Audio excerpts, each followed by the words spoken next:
Habib memang kasih hadiahnya selalu kayak umroh aja gitu, karena bertambahnya usia, mudah-mudahan juga bertambah keimanan, ketakwaan, dan juga emang itu tempat paling bahagianya aku, jadi Habib berusaha memberi yang terbaik gitu. Jadi kemarin alhamdulillah dimudahin semuanya, akhirnya berangkat, memang berempat aja.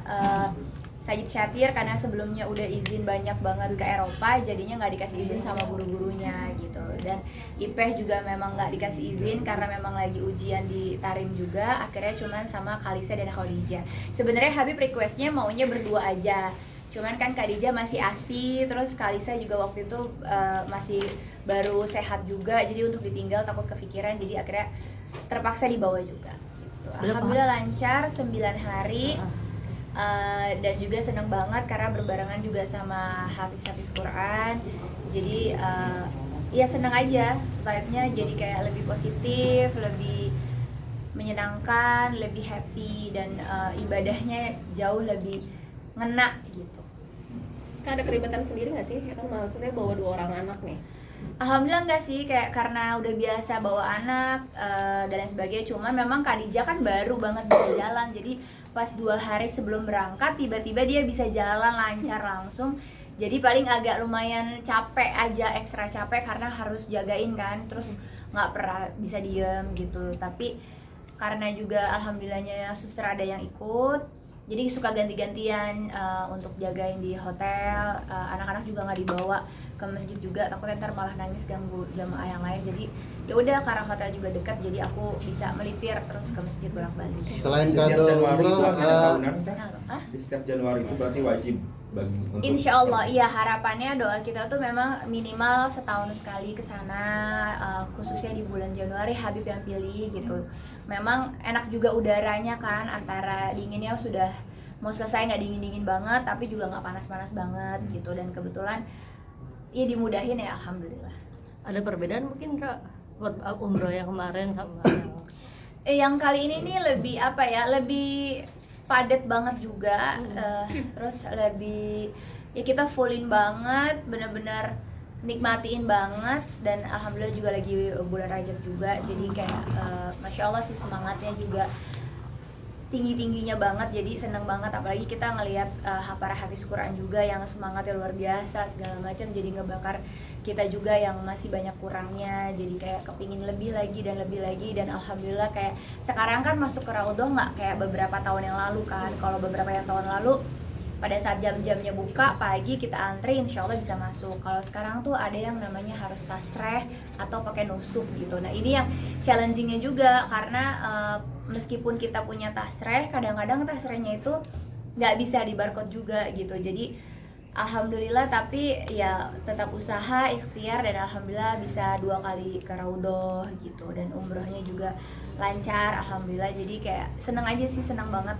Jadi punya challenge baru, makin rame di sana, makin padat, tapi kitanya jadi makin semangat, makin khusyuk gitu. Dan pastinya setiap tahun memang Habib selalu ngajarin kalau umroh tuh tetap harus ada adab, akhlak. Jadi kalau umroh lagi umroh, Habib tuh kayak paling melarang banget untuk kita pegang handphone, atau bahkan kan banyak yang live tuh sambil umroh pakai ihram, atau mungkin sambil apa segala macam. Habib ngajarin aku untuk cuma 3 jam 4 jam kok ritual umroh yang sebenarnya gitu. Jadi fokus berdoa, fokus ngejalaninnya, fokus ke akhirat dulu aja.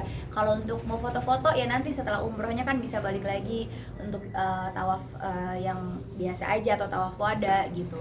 Jadi ya itu tadi kayak seperti biasa. Terus juga sama kayak Habib juga karena situasinya penuh banget dan ramai banget, yaitu kalau Habib bilang nggak usah maksain ke tempat-tempat multajam, apalagi khususnya buat perempuan, malah karena banyak mudorotnya, takutnya bersentuhan sama yang bukan mahramnya, berdesak-desakan, bahkan ada yang sampai jilbabnya kebuka, bahkan apalagi disayangin gitu kan, banyak orang yang maksa untuk bisa sentuh Ka'bah tapi ujung-ujungnya untuk bikin konten, itu yang disedihin. Makanya Habib bilang kayak karena statusnya public figure, jadi bisa mencontohkan yang baik, yang positif gitu. Jadi aku juga ya nggak maksain juga, apalagi kan sekarang banyak orang yang maksain perempuan untuk cium Hajar Aswad di kondisi yang penuh rame berdesakan dengan laki-laki.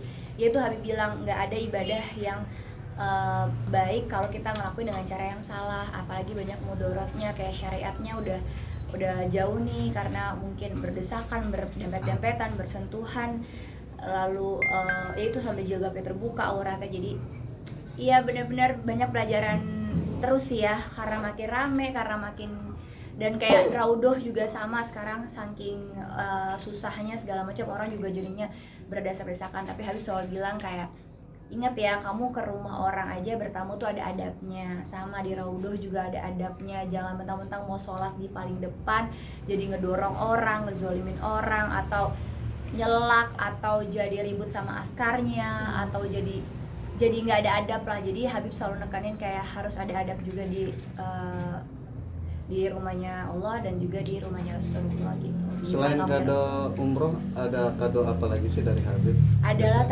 tanda kasih sayang aja. Biar cukup kami berdua yang tahu. Kamu ini kan juga berbarengan dengan kamu sempat dihujat netizen. Nah, itu mengganggu proses umroh Mas? Alhamdulillahirabbil alamin ya, sama sekali enggak. Aku juga kaget sih sebenarnya, karena video itu sebenarnya kalau aku nggak salah beberapa hari, seminggu bahkan ya, beberapa hari lah sebelum aku umroh. Jadi awal cerita video itu adalah aku nonton dulu video dari salah satu presiden Turki kalau nggak salah. Beliau ngaji dengan suara yang sangat merdu banget, dan aku kaget gitu, percaya nggak percaya, karena suaranya Masya Allah indah banget gitu. Itu tuh keinginan aku, kan ibu-ibu ya, maksudnya ngelihat sesuatu, kita ngeliat bakso aja pengen bakso gitu kasarannya. Terus tiba-tiba aku nonton ada seorang presiden yang berani, tegas, lantang menyuarakan soal Palestina, which is aku juga lagi pay attention ke sana. Ditambah beliau itu ngajinya dengan sangat indah gitu. Dalam hati aku tuh spontan aja lagi live, aku bilang Masya Allah tabarakallah ya gitu, karena ada yang nanya, kakak pilih paslon yang mana gitu. Aku bilang aku belum tahu, aku masih sholat istiqoroh, masih mencari yang terbaik, tapi pengen deh jadinya ngedengerin para paslon itu ngaji gitu, yang suaranya merdu aku coblos deh gitu. Jadi itu tuh